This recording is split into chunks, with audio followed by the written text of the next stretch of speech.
अस्सलाम वालेकुम। कैसे हैं आप सब? उम्मीद है आप सब ठीक होंगे। अच्छा जी, हम एसएसटी का मॉक पेपर जो ना वो डिस्कस कर रहे थे। उसमें हमने पाकिस्तान स्टडी और जो है इस्लामियात, उनके हिस्सों को जो ना वो सॉल्व कर चुके थे, उनके पार्ट्स को। अभी हम करेंगे इंग्लिश के। तो बगैर किसी टाइम वेस्ट किए हुए मैं शुरू करता हूँ। क्वेश्चन नंबर है 31। Select the related word from the given alternatives. यहाँ पे एनालॉजी दी गई है। Psychology, mind, ornithology. क्या होगा? साइकोलॉजी में माइंड की स्टडी की जाती है और आर्थिनोलॉजी में बर्ड्स की जाती है। तो यहाँ पे ऑप्शन डी सही है। 32 पे है, select the relative word from the given alternatives. Suggestion, demand, take. अब ये अपोजिट हैं, तो यहाँ पे ऑप्शन बी होगा, स्नेच होगा। उसके बाद 33 पे है, the synonym of reprove is admonish. What is the synonym of churlish? Churlish का साइनोनिम, अब ये यहाँ पे इसका साइनोनिम बताया, चर्लिश का पूछा गया है। चर्लिश कहते हैं गंवार को, यानी कि बी यहाँ पे सही है, अनप्रिंसिपल्ड। उसके बाद है चूज द करेक्ट ऑप्शन। इसमें प्रीपोजिशन है, will you pass the dash post office. अब इसमें क्या होगा? इसमें जो ऑप्शन यहाँ पे पहला है वो सही है, बाय होगा। विल यू पास दिस है, ये यहाँ पे will you pass this by post, ये यहाँ पे ये ऐसे है, ठीक है। और दूसरे नंबर पे है, यू मस्ट अप्लाई दी जज फॉर पार्डन। अप्लाई टू होगा, अप्लाई विथ होगा, अपॉन होगा, क्या होगा? तो अप्लाई टू होगा है, जो ना टू अप्लाई टू होता है, ठीक है। क्वेश्चन नंबर 3 है यहाँ पे, ही प्रेफर्स टी डैश कॉफी। किसको तरजीह देता है कॉफी पे, चाय को? तो प्रेफर्स टू होता है, देन होता है, फ्रॉम होता है, तो प्रेफर्स के साथ टू लगता है, he prefers tea to coffee होगा, ठीक है। और 4 पे है, he dash living in Karachi for 10 years। अब हैव बीन होगा, हैज बीन होगा, या फिर इज होगा, या हैज होगा, क्या होगा? तो ही है, ही के साथ जो है ना वो हैव तो नहीं आएगा ना, ही हैव बीन नहीं होगा, तो ही हैज़ बीन होगा। और यहाँ पे पीरियड ऑफ टाइम बताया गया है, तो इसलिए जो जो ये जो है हैज़ बीन होगा, यानी कि प्रेजेंट परफेक्ट कंटिन्यूस टेंस बन जाएगा। और 5 पे ही डैश लिविंग इन कराची। अब have been, has been, is क्या आएगा? अब इसमें अगर ये इसी तरह पीरियड बताता तो फिर हैज़ बीन लगाते, लेकिन कोई पीरियड नहीं है, तो इसको आप पास्ट में भी कर सकते हैं, प्रेजेंट में भी कर सकते हैं। तो यहाँ पे ही इज हम लगाएंगे, इसमें he is living in Karachi, वो कराची में रह रहा है। उसके बाद 35 पे है, चूज द करेक्ट स्पेलिंग। अब इन स्पेलिंग को गौर से देखें तो आपको जो स्पेल है इसकी सी वाली, वो जो है ना नमोनिया की, वो करेक्ट होगी, ठीक है। उसके बाद है हमारे पास 36 है, the antonym of zany is save, antonym of zeal is apathy, antonym of zest is destitute, what is the antonym of sporadic. अब इनको मैं डिफाइन नहीं करता, स्पोर्डिक पे आ जाता हूँ। तो स्पोर्डिक का जो स्पोर्डिक होता है, जो ना इरेग्युलर बेसिस पे अपीयर होता रहे, तो इसका फ्रीक्वेंट जो है ना वो एंटोनेम बन जाएगा। फ्रीक्वेंट जो बार बार होता है, मतलब रेगुलर होता है, इरेग्युलर नहीं होता। और 37 पे है, the idiom bag and baggage. Bag and baggage का क्या मतलब होता है?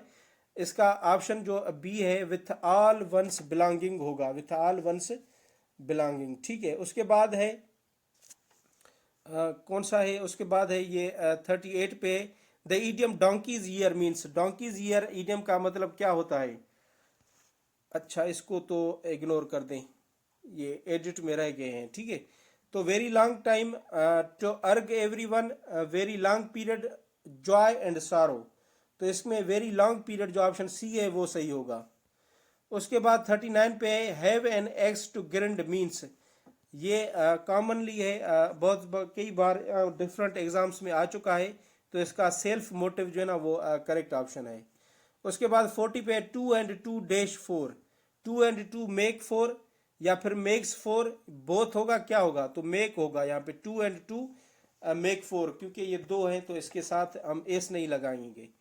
41 पे है, आइदर यू और ही डैश प्रेजेंट।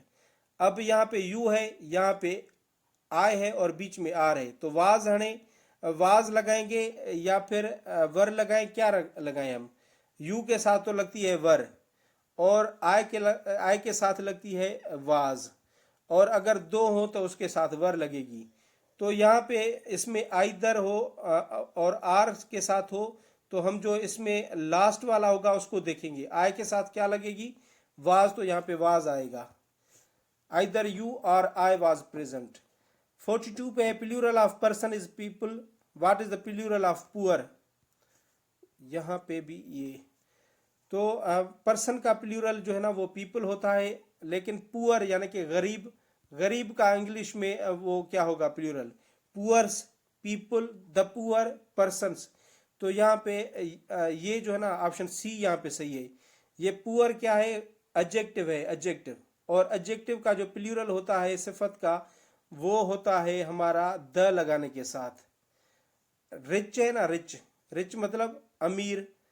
तो अमीर को अगर हम करें, बहुत सारे अमीर है, अमीर जो है, तो उसके साथ द लगाएंगे, द रिच लगाएंगे उसके साथ। उसके बाद है 43, choose the correct one word substitution among the following given options. Incapable of burnt, जिसे जलाया ना जाए, वो होगा इनकम्बस्टेबल, ये वाला ठीक है यहाँ पे। इनकेपेबल ऑफ बीइंग रीड, जिसे पढ़ा ना जा सके, तो इसमें जो है वो है इलिजिबल। ये जो है ना इसमें ऑप्शन जो पहले वाला है वो सही है यहाँ पे, इसमें इलिजिबल, ठीक है। उसके बाद है incapable of being read, inaudible होगा इसमें, इनऑडिबल, ठीक है। उसके बाद है पार्टनर इन क्राइम, जो क्राइम में कोई पार्टनर होता है तो उसे अकम्प्लाइज कहते हैं। और लास्ट में है इनकेपेबल ऑफ बीइंग प्लीज्ड, जिसे खुश करना बहुत ही मुश्किल हो, उसे कहेंगे फास्टिडियस। उसके बाद है 44 पे है people love visiting northern areas of Pakistan. इसको पैसिव वॉइस में करना है, चेंज द वॉइस है, तो क्या होगा? Visiting is loved by people northern areas of Pakistan, northern areas of Pakistan वर। अच्छा ये देखें, पीपल लव विजिटिंग कौन सा है? ये टेंस कौन सा है? प्रेजेंट सिंपल टेंस है, तो इसकी पास्ट में इज, एम, आर होना चाहिए। तो इसका ऑप्शन यहाँ पे जो सी है वही ठीक है, बाकी सारे गलत हैं। Visiting northern areas of Pakistan is loved by the people of Pakistan. उसके बाद लास्ट में है I said to him why are you working so hard, change the narration. इसको इनडायरेक्ट में करना है। I asked him why he was working so hard, I asked to him why he was working so hard. तो इन सारों में जो correct option है वो ए ही है यहाँ पे। आई asked him why he was, यहाँ पे टेंस चेंज हो जाएगा, पास्ट में हो जाएगा, और टू नहीं लगता, आस्क्ड टू नहीं होता, आई आस्क्ड टू नहीं, आई आस्क्ड हिम होगा, टू नहीं आता कभी भी। तो ये थे 15 MCQs इंग्लिश के। अब नेक्स्ट में हम करेंगे सिंधी के 15 MCQs। Thank you so much for watching this video. अल्लाह हाफिज़।